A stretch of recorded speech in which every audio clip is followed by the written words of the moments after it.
Welcome back to Brothers in Boots. My name is Mike. My name is Jeff. And today we'll be talking about a very interesting topic of what to expect start to finish from ordering a bespoke boot or shoe, and how the process is structured, what steps are involved, and just kind of how your first experience would go if you were to choose to go with what is essentially kind of the holy grail of the boot world. A boot designed start to finish for you, patterned for you, and completely lasted around the perfect shape of your foot. As always, if you like this kind of content, please like, comment, subscribe. It does help. We do try to answer all the questions we can. This time we were tried to be a little bit more diligent than we have in the past with hitting the questions during the premiere. Kind of shows up like live video. It's not really 100% a live video. It was pre-recorded, but we're trying to stay on top of that, answer people's questions, and gather any questions you guys have from there, either for something we can answer right there or put in a future Q&A.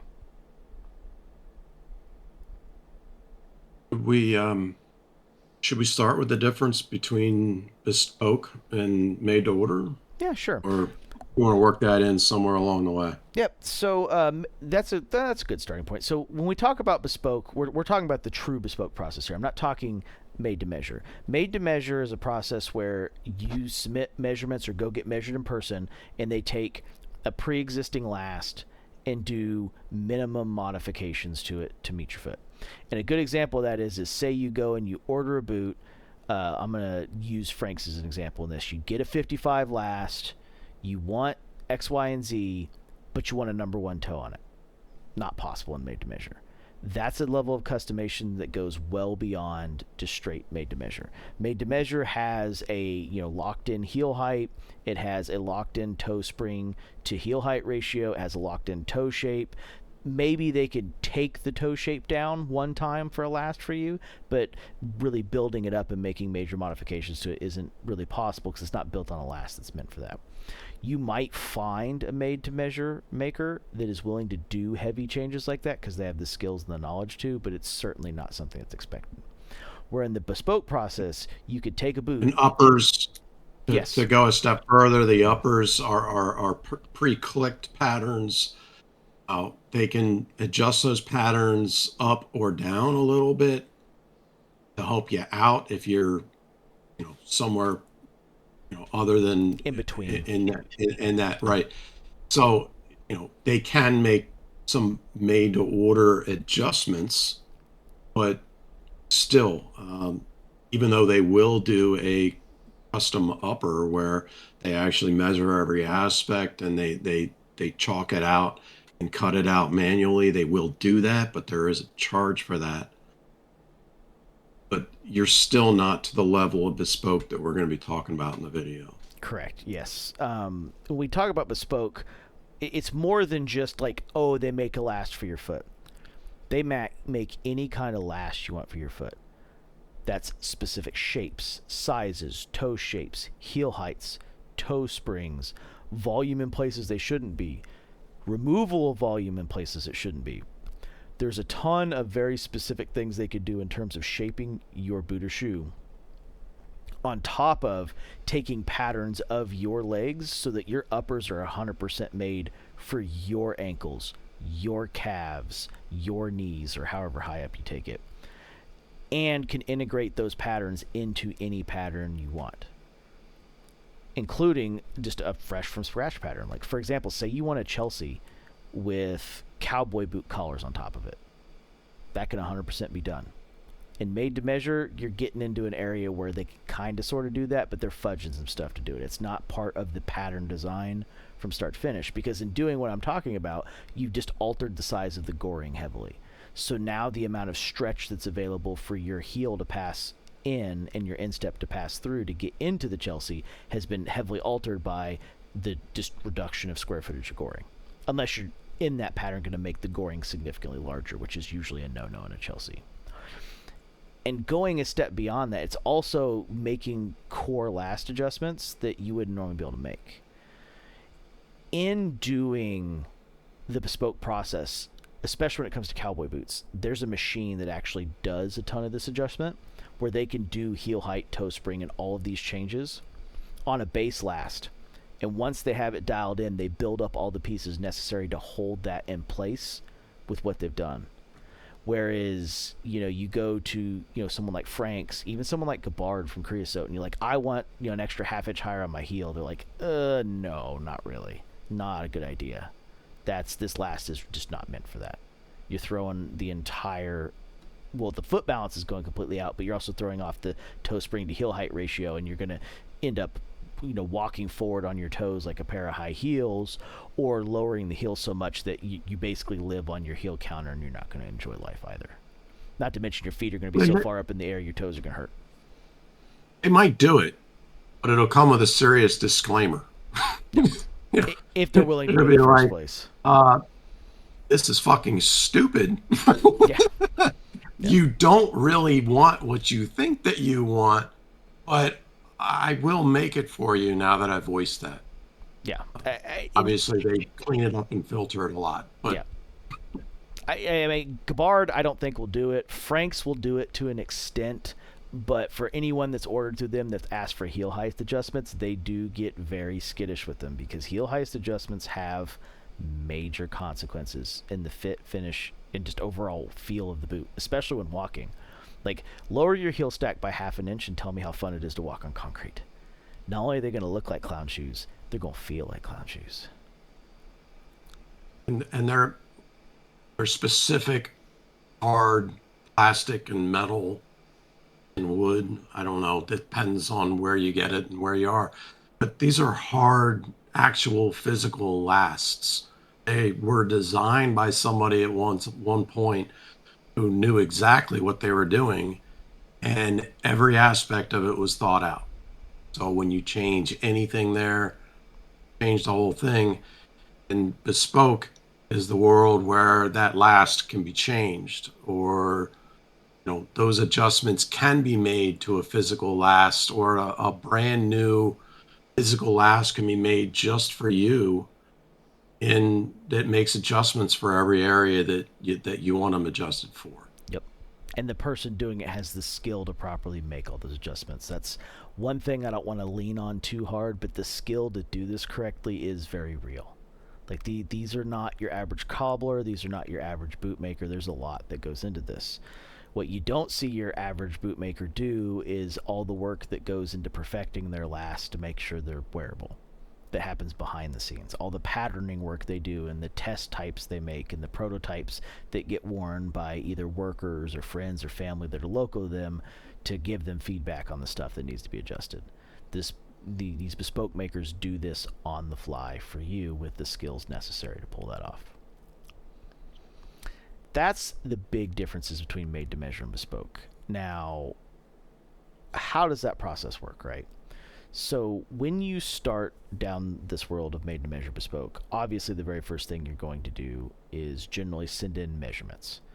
And that's just the general sizing for them to see where you land in their world.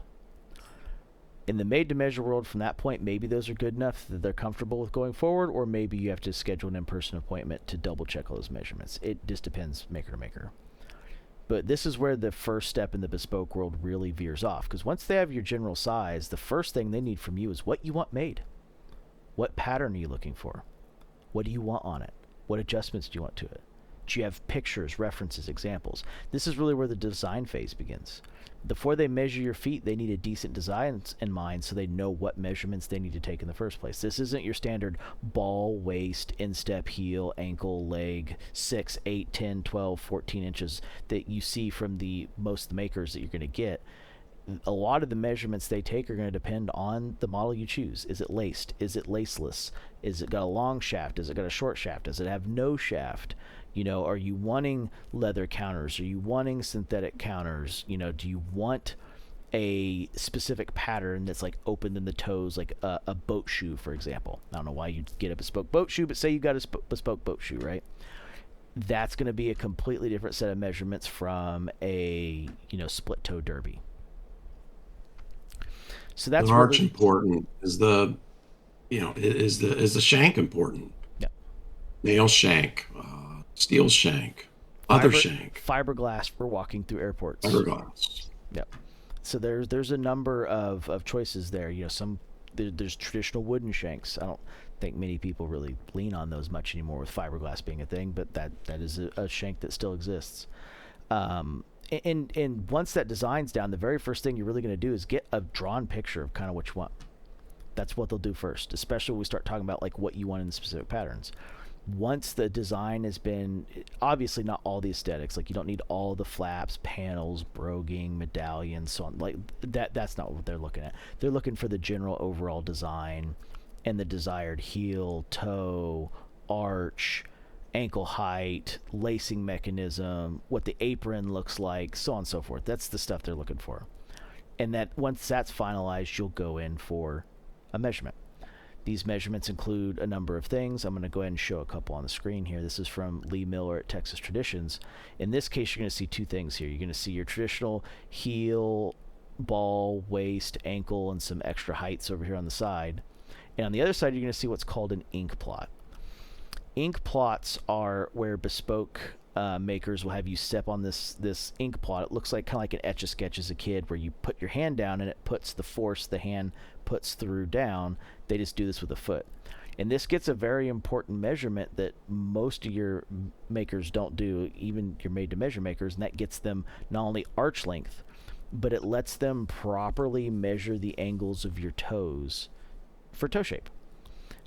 This isn't important for big, wide toes, like, you know, something you'd see in the Pacific Northwest, but it is very important for, like, really narrow toes. Toes in, like, high-end dress shoes, toes in cowboy boots. A packer toe from the Pacific Northwest is something that could actually benefit from this. It measures how much they need to artificially extend the toe or bump out the toe to narrow it down without crushing your toes together.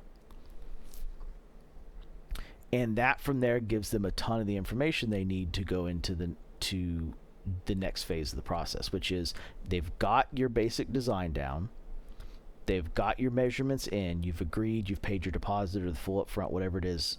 It's just a side note when it comes to pricing. None of this is cheap. Expect between $1,800 to $2,000 on the low end, $5,000 to $6,000 on the high end.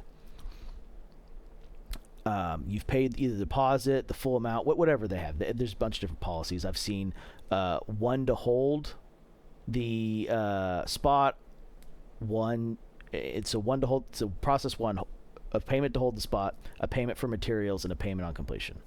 I've seen a payment to hold the spot and a payment on completion. And I've also seen you pay all up front when you get measured, and then when your boots get done, they get done, right? And there's probably going to be a couple other processes that exist, but those are the big three that the majority of people fall under. And at that point, you'll have the measurements, you'll have your basic design, and that's when they'll move into the next phase. Now, some of these guys and girls will have, you know, like a 6-month wait, 2-year wait, 5-year wait. It could be all over the map. When you get closer to where you're at in your spot in line, that's when you'll do more design. So they'll take the drawing they had beforehand, they'll make a new drawing with everything on it, whether that's stitching in the upper, stitching on the toe. You want your famous mockingbird drawing on the side of your dress shoe, they can stitch that bad boy in. This is where they'll put everything out, and they'll actually draw it out in such a way that when it's done, they'll poke holes in it and use a chalk bag over the top of it to actually mark where the needle needs to go through in the sewing machine. And they'll design all of those pieces out. That'll be like where they'll even hand hammer in any of the broguing. They'll put the pinking. They have actually a pair of these things called pinking scissors that they cut the paper with that have like these wavy notches in them that kind of look like the scissors you used as a kid for the frayed edges, that will actually cut the correct angle of pinking, and they make them in a bunch of different angles on the pattern so that you can mark it correctly on the leather. And they'll do all this work, and you'll see tons of pictures and patterns that you'll get to look through and kind of see as it goes through in what your boot/shoe will look like. And you'll be involved in twice cut once. Yep, you'll be, well, we're getting to that. A lot of that, because there's actually more of that's going to happen here soon. But they'll go through all of this. You'll be a big part of the design process. You know, at this point, you'll talk about leathers, kind of leather type, color, blah blah blah, yakety yakety, whatever you want. Most of these guys will source. They'll also go through specifics, like of what you're going to use it for. Is this a casual last? Is this a dress last? Is this a traditional last? Is this a working last? and make the proper adjustments there necessary for the use of those. Like what works great as a dress shoe for walking around on concrete on a polished floor is not going to work at the construction site, and what works at the construction site surely ain't going to work the other direction.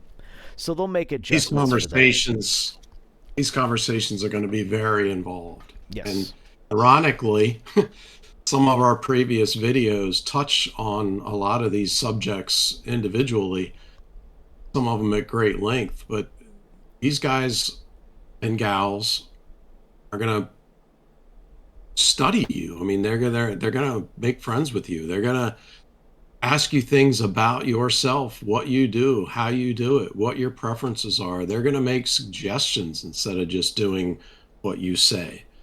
So there is going to be some serious conversations between you and this bespoke builder. Yeah, you're building a relationship with them, because the reality is they're not making much money off their first pair of boots. Some of them are going to lose a little bit of money, because it's when you come back for the second pair that they start making their money back, because then they have the last. A lot of this groundwork is done. It's about the adjustments you want, the changes you want, the new model. It's just a smaller portion of the process. And at this point, you're going to have a fairly put together boot of what your final product's going to be. And what they'll do is they'll take all these patterns, they'll do it on a cheap scrap leather they have around, and they'll build what's called a test fit pair out of it. It'll look like your boots. It'll have a lot of the designs of your boots, like a lot of the stitched in features that aren't going to fit. They're going to do. They're going to do most of the stuff that affects fit. It's going to be, random pieces of color. It's going to be not dyed. It's just going to be stuff they have around. And it's going to be glue on construction. They're not going to do any welting. And they'll make a test fit pair that they have you come in and put on. If it looks good, great. If it doesn't look good, they're going to make a bunch of marks on it. They're going to have you take it off. They're going to cut holes in it so they can see everything's fitting. They're going to have it put back on, and they're going to take a ton of notes from the fitting process. How easy was it to get on? I need to remove some because there's space next to the pinky toe. I need to take volume out of the vamp because I'm getting a early crease because there's a little too much volume there. I need to lengthen the toe because I can see your pinky toe and big toe bulging out the sides. I need to adjust. It's not sitting fully back in the heel cup. In the waist, there's too little. In the waist, there's too much. He's hanging off the edge a little bit on the outside edge of his right foot, so I need to add a little bit there on just that foot. All these kind of things they're going to do, and they're going to chop this shoe to pieces to make sure they can see everywhere inside where your foot's fitting, how it's fitting, and make sure that you are getting what you paid for. Will any of them do this remotely? I haven't actually seen any of them do this remotely. I've only seen them do this in person. I don't know how they would do this one remotely, to be 100% honest. Maybe it's possible. I haven't seen anybody do it yet. And at this, it's going to make it a lot. That's going to add to that price tag quite a bit if you got to be flying in and out. Mm-hmm. And a lot of times, a lot of these makers are usually centrally located. So, like in the United States, the majority of bespoke makers tend to be around the Dallas and New York City areas, where lots of people travel through on a regular basis, right? Same thing in London. Tons of bespoke makers in London. Lots of business people make tons of trips through London. Same thing. Now, once again, if you're flying for this, keep in mind you're buying a $5,000 pair of boots. $200 flight and $100 hotel is not that bad compared to a $5,000 pair of boots or shoes that don't fit. But if you're doing this, you're engaged in the process, you most likely know what you're getting into. You've already talked with the maker about these realities. And, I talk about these things like they happen over the course of a couple weeks, and they could. Or in the way you travel, it could happen over the course of a year and a half. You might go backwards on the list on purpose to line these appointments up to not make extra ad hoc trips. 100% possible. Lots of people that do that. So you'll do this, and maybe this is the only fit shoe you need to do. Maybe they'll do a second one. Depends on how many changes they need to make. If they feel like there's enough changes that need to be made, they might do a second fit shoe. Or maybe that's the only one. But once you make it through the fit shoe process, whether that's 1, 2, 3, or 7, hopefully it's not 7. You might have picked the wrong maker if it's 7. Or, your feet have gone through a wood chipper a bunch of times and been surgically repaired, because that's a lot of tries. You will, at that point, be finalizing your design, which is mostly finalized, but any specifics you want at that point, that's going to be start talking about things like thread color, French binding color, if you want a French binding, if you don't want a French binding, what kind of lining you're looking for, lining color, so on and so forth. You're going to get into the nitty-gritty aesthetic details of getting everything lined up with what you want, and then you'll have a start date when your boot or shoe begins. When that process begins, most makers will send you, picture updates. They'll send you, like maybe a video. You'll usually see the process, and some, I don't want to say be involved, but you'll have information about it being made, it being sewn together, where it's at in the lasting. Maybe if your maker's a prominent Instagram maker, you might see pictures on it on Instagram as they're going through the process. And they'll work through those pieces of the making process of sewing, lasting, welting, bottoming, doing the heels, the edge work, and then the final finishing of the product. Once that's done and complete, you'll be called in. You'll go in person to fit with the maker. That way they can check and see if everything fits the way their adjustments said they should. In the rare chance that they get in there and they don't like the way it fits, they don't like the way it bends or sits on something, congratulations, you picked a bespoke maker. They're going to go remake that pair start to finish because that's what you're paying for. You get there and it doesn't work, they're going to redo it. I've had this happen to me.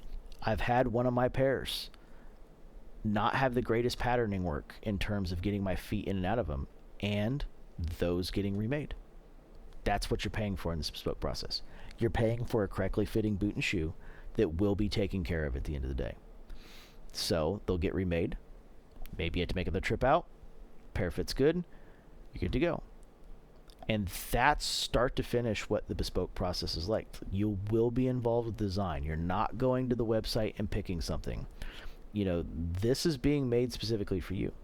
And if you're sitting here listening to this thinking, man, I don't know what my preference teal height is, I don't know what pattern I want, I don't know what color I do, then you're just not ready for bespoke, quite simply.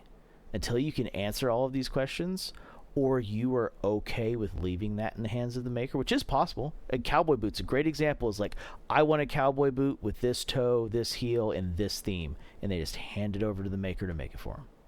That can be done. Wouldn't be my personal suggestion to you, but it can be done.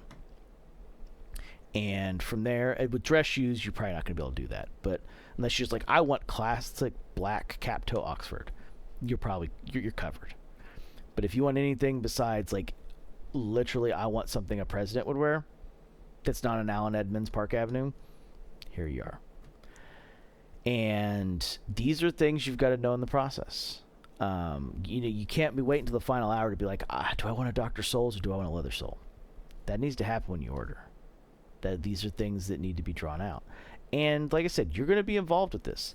They might find out you live in Florida and be like, yeah, you think you want a leather sole, you don't want a leather sole. Not in the great state of Florida.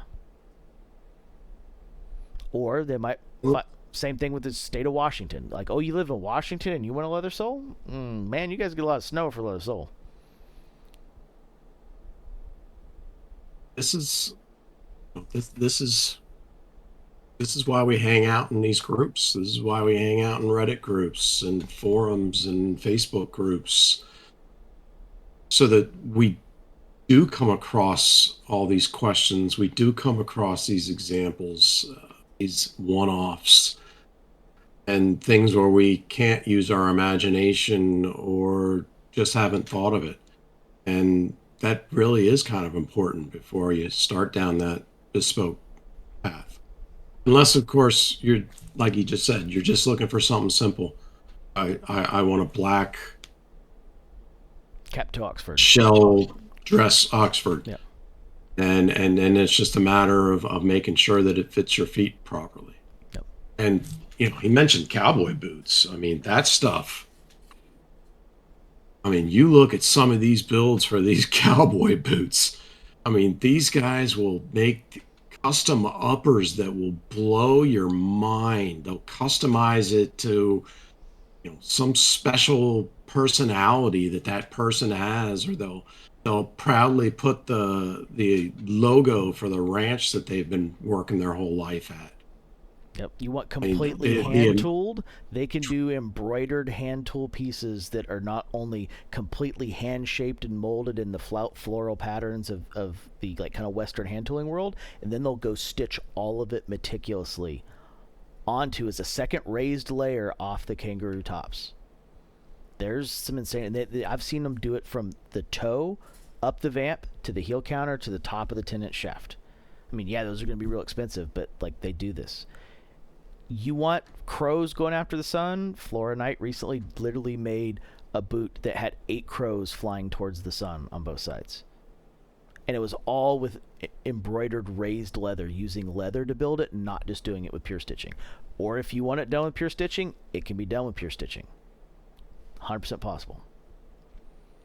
And the world's your oyster. I mean, cowboy boots are probably one of the most customizable, just in the amount of surface area you have to do stuff to. But that doesn't mean your dress shoes can't be just as wild. There's people that do it. Lisa Sorrell, one of the more famous female boot makers. I mean, her full size cowboy boots start at $10,000.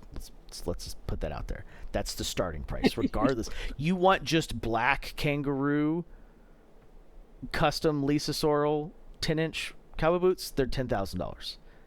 You want ones with tons of intricacies? They're $13,000. I mean, that's how it goes. She does cowboy boot shoes, which are lace-up versions in cowboy boot lasts, that start around $3,500. That can have all the same customizations done to them. It's just short, Obviously, it won't go over your ankle bone in terms of shaft height, but everything else is exactly the same.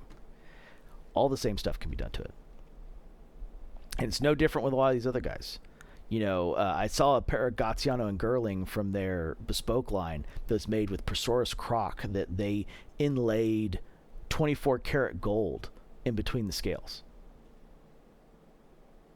I mean, this stuff can get absolutely wild in what they do. And it's just all about if you want it, if you can pay for it, and if there's a reason to do it. And this is very much getting in the world of the reason I want to do it is because I can. This is where gun guys and boot guys cross on the horsepower torque spectrum, because gun guys are the king of I want to do it because I can. This is where boot world meets that world in perfect symmetry, because Bespoke is getting to that point of I am doing this because I can. Knife guys, Yep. some Harley guys.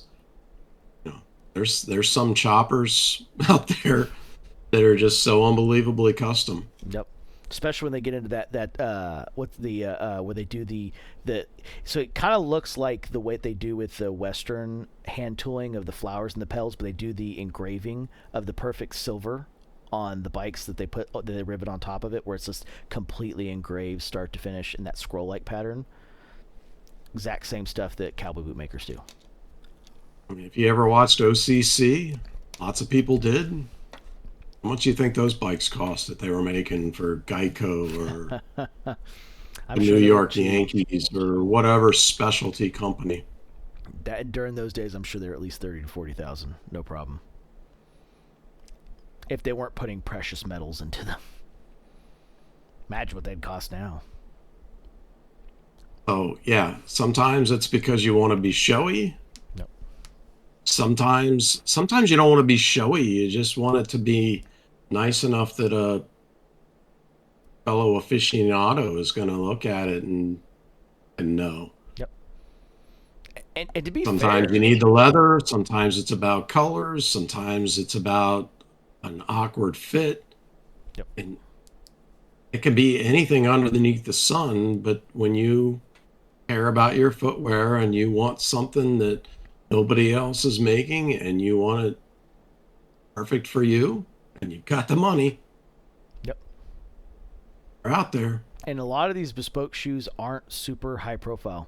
You'd be shocked how many of them most people see on a day that are just a very standard pair of shoes. Like, they look like a really nice high quality pair, but they look no different than the John Lobb ready to wear line or the George Cleverly ready to wear line. Those are both famous European bespoke makers that have ready to wear stuff. Gaziano and Gerling's another one that I said that is literally in the same boat. A lot of these guys with large bespoke collections, their shoes are not super flashy. They're just 100% technically sound and traditionally done. Sometimes you're definitely paying for what is not seen. That is It's like that with a lot of things. I mean, you look at to use the motorcycle example Mm-hmm. again, and to use cars as an example, which we didn't mention, but there are a lot of times where you're paying for not what's not seen. You're paying for that hidden box if you hit your air conditioner at the right combination of things. You're paying for that exhaust that can't be seen but has that exact note that you wanted. Yep. There's you're paying for the hidden handles that can't be seen on the car. So, it takes a lot of work. Nobody can see it. Not there. Yep. But, you know, sometimes you're paying for what's not seen. Yep. And this is an area that, I mean, we already see it in high end footwear as it is. A lot of why your bigger over $800 brands are expensive the way they are is a ton of the stuff in the bottoming phase is done correctly, not skipped, not glossed over, and you can't see any of that. You can feel it, but you can't see it. This is the same thing, except now they're including everything in that process, not just the bottoming and the core construction, start to finish. And you get a product that is 100% unique to you. Yes, someone later might commission that maker to make something very similar. Happens a lot. Gaziano and Gerling has a model called the Duke of Wellington that is basically made off a custom pair that they made for the Duke of Wellington. And then enough people wanted something similar to it, they made a model out of it. So nothing's going to stop that from being the case. But you're also not buying the 10 millionth pair of Iron Rangers either. These are not boots that are going to Another be good in everybody's example, closet. just for keeping it simple, is Air Jordans. Yeah. I mean, what is there, like 3,000 different combination of colors that you can buy for Air Jordans, and they're limited and numbered and through the roof expensive. Yep. And all it is the same fucking shoe over and over and over. And it's not made to fit you, and it's not made, anything special. And it is literally just about colors and combinations and materials. And of course, with the boots and the shoes in the bespoke world, we're going a whole lot more than just colors and patterns changing. Yep. And I mean, once again, what you can change can theoretically be done, and in most cases will be done. There are obviously going to be restrictions. Like, they're not going to let you make stupid changes. They're not going to let you do stuff that is actively going to make it a not fun pair of boots or shoes to wear. They wouldn't be in business if they were doing dumb stuff like that. But at the same time, they're also in business in making their customers happy, which means you want pattern changes, you get pattern changes.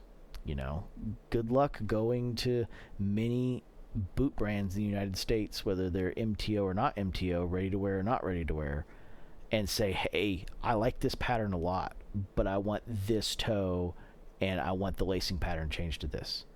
And they're going to laugh in your face if you don't have at least 100 people that want to do that same exact order, that are ready to put their money down right there. This is a way of essentially getting around that and getting exactly what you want. You want a 1910 reproduction of something made the correct way? This is how you're going to get that.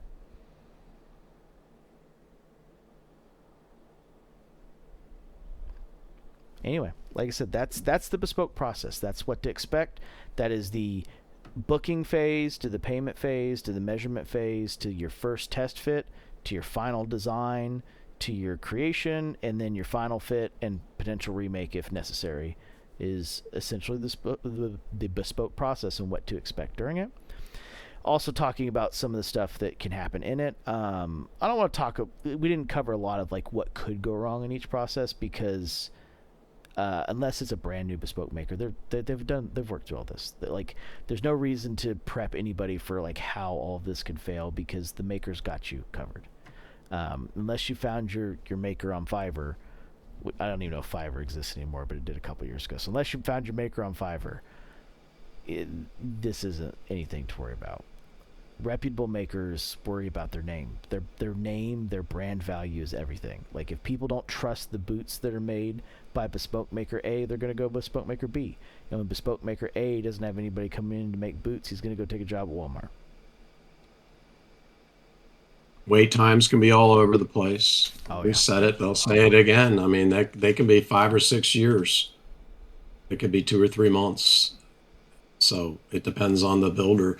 Some of them do cutoffs. Some of them say, I'm not going to take orders beyond 1 year or beyond 6 months or something like that. Or they might say it's cut off until then, and they're not going to tell you when they're going to open it back up. Yep. The ones, the wait list just keeps on going longer and longer, and somebody might die before they get their boots. Yep. But they get to the end. It's always possible. I mean, like I said, Texas Traditions, Lee Miller, one of the most famous bootmakers in the world, he just turned 70 this week. He's got a 5 to 6 year waiting list right now, depending on the day. I mean, it's not impossible that he, if he stopped taking orders today, that list potentially ends up not 100% complete.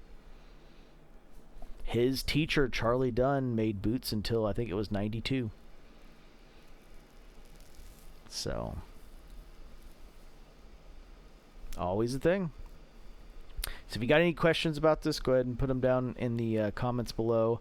I'm not expecting a lot on this one. This is just kind of something I wanted to talk about because, I recently did this process with Flora Knight. I did those boots through the Stitchdown Patina Thunderdome. I obviously didn't place or anything, so I don't destroy my boots. But it did get enough attention that she has a podcast coming out soon with the Stitchdown where she's being interviewed by the Stitchdown guys to talk about the boots that she made for me in that Thunderdome. So this is there is going to be a little bit more information about this coming out in the future, but this is a big deal. These Bespoke guys live off word of mouth. They are interested and they care a bunch about how that data gets out, about what they do, about their work. And there's a couple golden rules with Bespoke that I will leave you with, which is number one, Bespoke makers do not like fixing other Bespoke maker stuff. So unless your Bespoke maker is passed, if you need a resole, you send it to the Bespoke maker. Don't send it to a cobbler. If you need a repair, you send it to the Bespoke maker, not a cobbler. Unless you've had a falling out with them or there's a massive problem, it's generally accepted that you will send all of your work back to the person who made it because they have the last, they have the materials, they know where it came from, so on and so forth. Golden rule number 2 is while the customer's right, always listen to the maker. They're not going to tell you no per se, but they are going to advise you of things that are a bad idea. Listen to them. There are things all of us want, and there are reasons why or why not to do them. If you're getting enough pushback, there's a good reason why not to, so just don't do it. And then golden rule number 3 is, once you've found a Bespoke maker, this is a pay-to-play game. Probably not a good idea to go try out 5 other Bespoke makers. It's kind of counterinductive to the process. No one's going to necessarily stop you from it, but the idea is once you've ordered from one Bespoke maker, you should order 1 or 2 pairs from them again. Not go have like 5 Bespoke pairs all from 5 different makers. It's not. I mean, you're building a relationship with these people. Like these people should, when you talk to them, should know about, if you're graduating from your PhD soon, or if you went back to do your master's at the age of 50, or if you have a son or a daughter graduating high school soon, stuff like that. These people should know you fairly well on a personal level. This is more than a business casual relationship. They should know you as well as one of your coworkers knows you.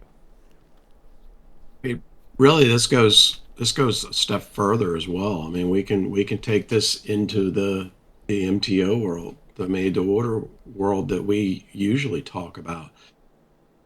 Really, we should all, and I say that as me and Mike have made a lot of mistakes and ordered from a lot of different places and know what's available and have gone through things. And he's going to agree here that you need to do your research and you need to find that place that makes what you want, that does what you want, that has that boot that fits you, that takes care of you if a mistake is being made, and that you have a relationship with. Even if we're talking about, Franks or Bucks or Youngs or, some or Schmidt, the bootmaker, even if we're talking about some of these lower end that are more really made to order, find the right place that takes care of you, that makes what you need, and stick with them. At the bespoke end that we're talking about here, that only amplifies it. You need to find the one that knows you, understands you, knows what you go through, knows what your gripes are, your personal little issues, and knows how to make that boot for you, and stick with them. This certainly is not a situation of, like Pokemon, fucking collect them all. Yeah, this isn't a buffet. You don't want to try everything on the bar. Find the thing that doesn't make you throw up and stick with it.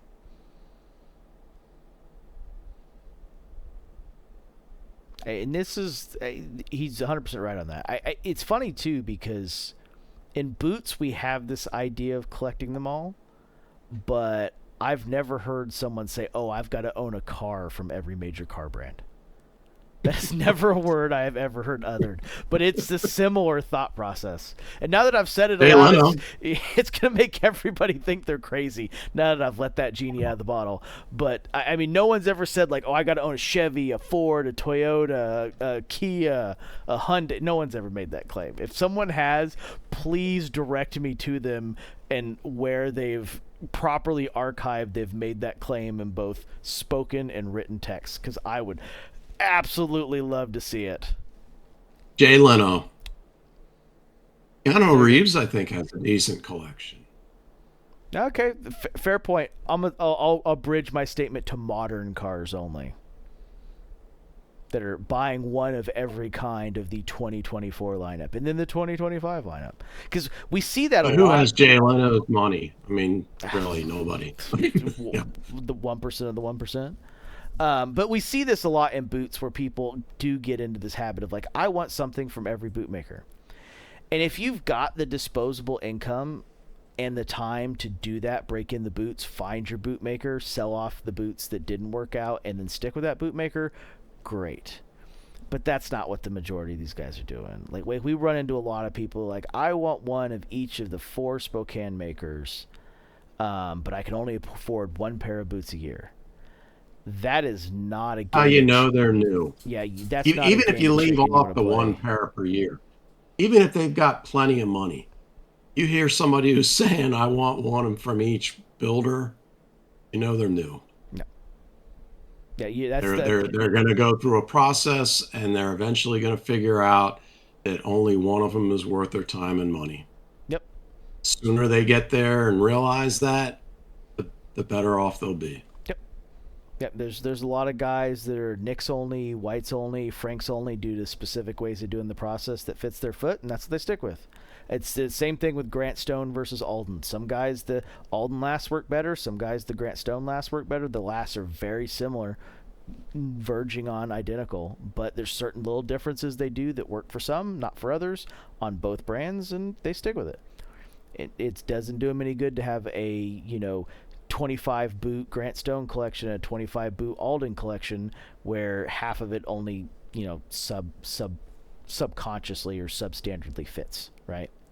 It's the same thing here. Like you'll find that one of the big 4 in the Pacific Northwest fits, and you'll most likely order pretty much exclusively from them. And that's how it goes. You're only dragging the process out and making it worse for yourself, especially if you are on restrictions like you can only order a pair every year or every 2 years. That's really where you should double up the amount of effort that you'd put into something like Bespoke and try to figure out the right one. And a lot of this is going to come in the conversation. You're going to have a conversation with this Bespoke maker, and it's either going to be a good conversation or it's not. You're either going to feel the good vibes or you're going to feel doubt. You feel doubt, it's time to look for more Bespoke makers. A lot of money, a lot of time, a lot of effort being spent here. And it's not like oh, I feel bad because I lost them a sale. No, you're saving them time of making a pair of boots you're never going to be satisfied with and never making another order with them again, and them actually losing out on money and time on this whole deal.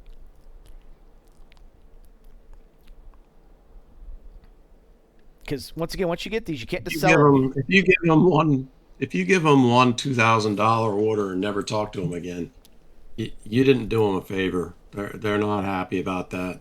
Yep. If they're thinking about you, they're not thinking thank you for that one order. Yeah, no, they Definitely not. They're coming a lot closer to cursing you. no. And on top of it, now you've got a pair of boots you can't just go sell on Reddit because there's no size to match it up to. You're never going to find its perfect. You might maybe find somebody if you took it to, I don't know, like a boot festival or something, and a bunch of people could try it on and someone could get 98% close. But finding that 98% close person is going to exhaust more time than you're ever going to get out of the money for those boots. And that's why, if the boot doesn't fit, they're more than willing to remake the pair again, is specifically for that reason. Because what are you going to do with the pair that doesn't fit? Go try to sell them on eBay? No. Maybe if you're a rich, famous person, you could pull some shit like that off, but fucking the random Kansas dude is not doing that. No one's getting on there and be like, huh, I wonder if this motherfucker from Kansas is selling his Florinite cowboy boots. I'd really like to buy those. Nobody's doing that.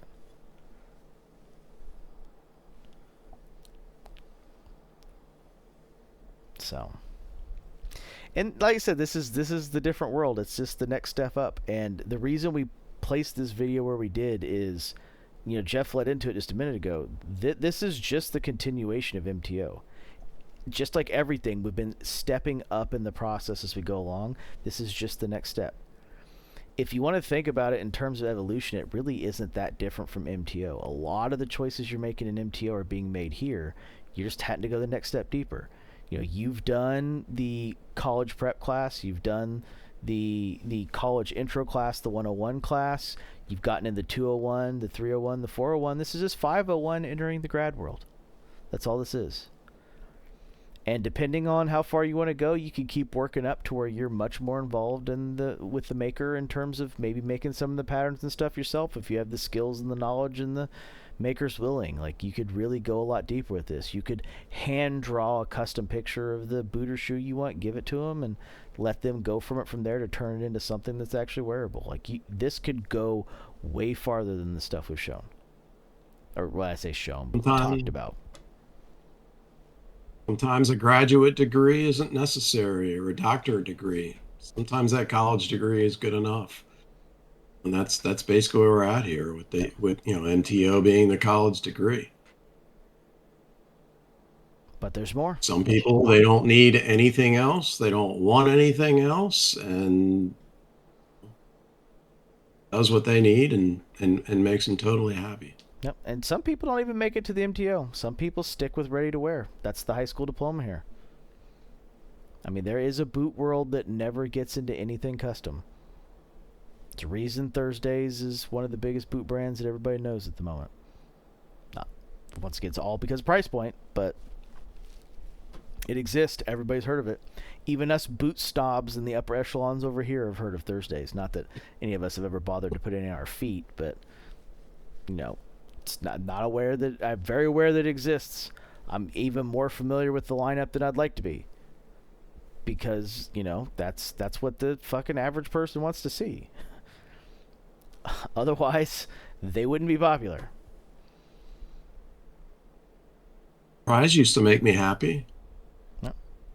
Of course, that's not just a matter of me moving up; it's also a matter of them moving down.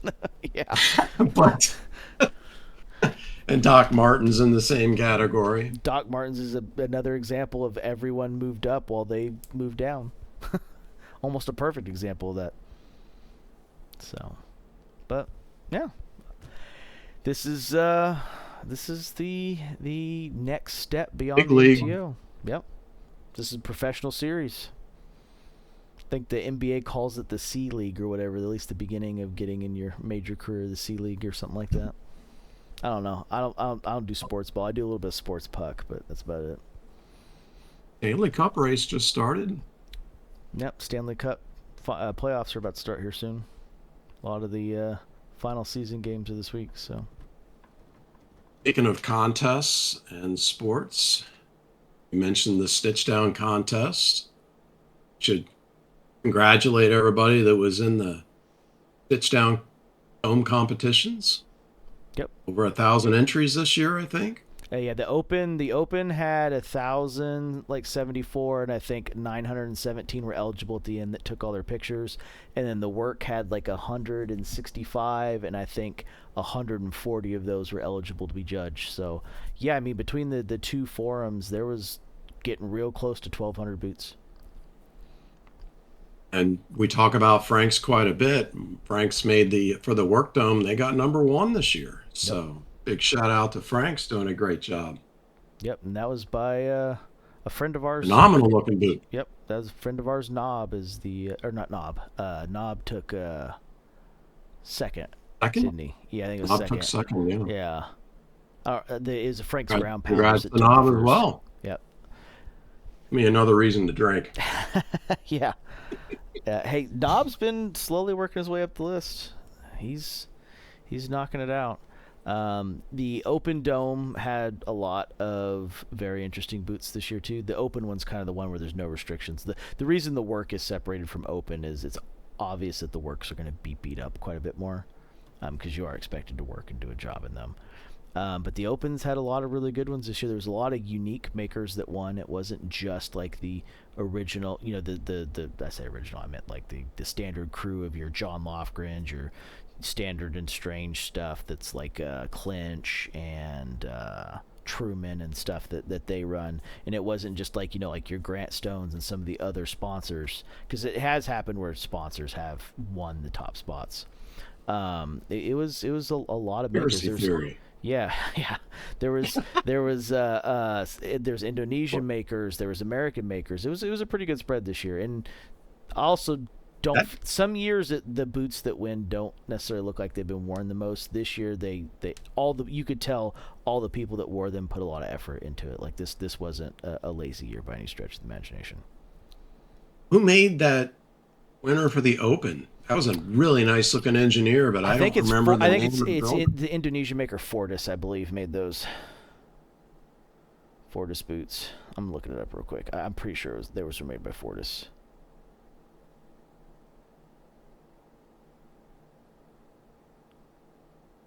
Yeah, obviously we're winding up here. Yep, Fortis is the one that won the number one spot. Yep, they made the engineer. Cheers to Fortis. Yep. Hey, Fortis is kind of a newer Indonesian maker, but they've brought in a bunch of styles, and they're really working with the makers. They've done a collab with Patina Miles, which is Jen, who used to be what was she before she was Patina Miles? I can't remember. They've done one with the Happiness Carpenter, John. They have done a collab with Take from Australia. It was like a Blundstone kind of remake. It was called the Thor boot. And a couple others too. They've done quite a few collabs with makers and people in like kind of the boot tube space, and people that are getting to basically make designs that aren't necessarily like making any money off of it or anything like that. So they've done a good job of getting to the roots of the community that wears their stuff, especially for being a newer maker. So I think they're like established like 2021. They're only a couple years into this. So, and some of the designs they've taken on are pretty good for new makers. And it was an engineer on top of that, which is one of the more challenging designs of most of the patterns. So, but yeah, shout out to those guys. Like I said, it was a good one this year. It's also nice to see a bunch of natural pairs didn't win. Last year was rife with like I think 6 of the top 10 or 8 of the top 10 all being pairs that started as natural. So they definitely like leaned away to letting some of the darker colors shine, which is cool. So anyway, full competition. We talked about doing an episode that was just talking about some of the ones in the dome and trying to guess which ones would win, giving some honorable mentions, but we slept on it a little bit too long and missed our opportunity. Maybe next year. We'll see. I did the Thunderdome this year. It's not my cup of tea. Being restricted to 2 pairs of boots for the entirety of the contest was tough. I had to start doing a Sunday cheat day where I would work on either breaking in or wearing other pairs on that Sunday that was separate. I wasn't the only one. A couple of the guys that I know that were also doing it as well. I'm not going to name who they are, but two of them just decided the last month that they were done wearing their Patina Thunderdome boots and just didn't wear them at all the last month. So their April pictures and their March pictures are pretty much identical. They just took them in different places. So it is what it is. I mean, it's for some people, it's not for others. Obviously, the people that win do put extra effort into, you know, doing things specifically to build that patina that you wouldn't maybe just do wearing them normally. But you know, them's the ropes. It's a timed competition. You make what you get out of it, and you know. I'm enjoying it. I like watching the updates. I can't be nailed down to wearing one or two pairs of boots for that long. So it's just and I don't want to purposely like be trying to ruin my footwear. I don't want to put myself in that frame of mind to even approach such behavior and activity of trying to hurt my stuff in order to win a prize. Yeah, no, and that's a Definitely common not for me. sentiment. There's a lot of people who just do it for the joy of it. And I would say that's probably more normal than not, is to people to wear them regularly and not do like over the top stuff. Because what you don't want to do is have a pair at the end that wins that you never win again because they're attached to the memory of the dome that only get worn the one time. You want to continue wearing these after the fact, so you don't want to get that attachment. Because I could tell you that I know Dale has ran into this with one of his dome pairs, where by the time the dome was done, I don't think he's ever wore them again 2 years later. And I can also understand the idea. I did 2 pairs this year because they allowed 2 pairs per entry, and it's tough. Like both the pairs that I wore that whole time, I've only worn each of them once or twice since the dome ended, 15 days ago. Like I was done with both for a while. Now I do travel next week, so I will take one pair with me, so it'll get a little extra wear at least at night. But yeah, it is definitely one of those things that it is tough to get out of that. Like, man, I've wore these 2 pairs almost exclusively for 6 months. I'm ready to break in and wear some of my other pairs in my rotation now, please. So, all right. Like, comment, subscribe. Any questions you have down below. Hopefully you guys enjoyed this one. This one, like I said, we're definitely starting to get into the theory is upgrading to graduate and PhD levels. Like we're really starting to push into that level of, we've probably gone well beyond what our average viewer will want to do. But the hope is that you understand that what you're doing with MTO is the same thing with Bespoke, and maybe even seeing it from a Bespoke perspective helps you make better informed choices on the MTO, because these do go both ways.